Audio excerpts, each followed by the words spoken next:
жуан 2 арқан керек, және асық түйілген 2 орамал керек бізде. Түсінік па? Енді бұл ойынның шарты.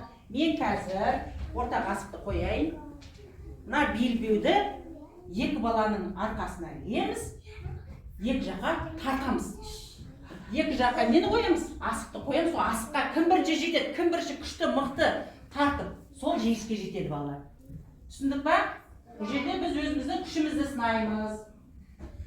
Алыспаймыз, қатты тартпаймыз, бір-бірімізді итермейміз. Жақсы ма балалар? Түсіндік па? Ал енді кім шығады маған бірінші кім қол көтереді?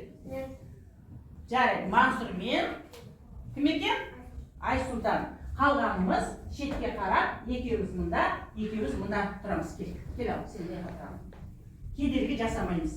Осылай тұрамыз. Қолымызды түсіріп, қолдау жасап тұрамыз балалар. Енді бірінші мына асықты мына мәреге қоямыз. Екінші асықты мұндағы мәреге қоямыз. Ал енді қолымдағы белбеуді, бір белбеуді не істейміз? Арқамызға асамыз. Кел, алдыға қарата шық. Кел, Айсұлтан.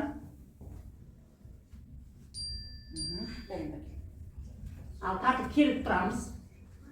Мен 1, 2, 3 тарт істеген кезде ғана тартамыз. Жарай ма? Мен кішкене орамалды алысқа қояйын. Жарай ма балалар? Ал қалған балалар қолдау көрсетіп тұрамыз. 1, 2, 3 тартыл.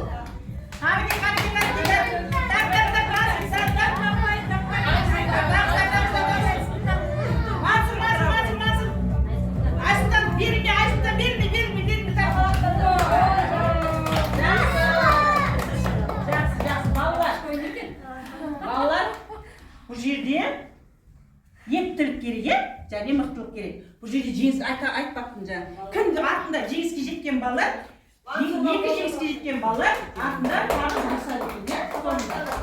Орнына тұра қаламыз. Ал тағы кім шығады балалар? Кел ал.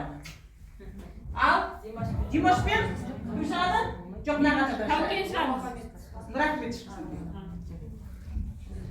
Ал келіп тұрамыз. Шарты белгілі, я? Рахмет, маған қара. Ал, келіп тұрамыз. Мен қазір команда айтам. 1, 2, 3 тартыл. Рахмет. Жақсы, бәрекелді. Кім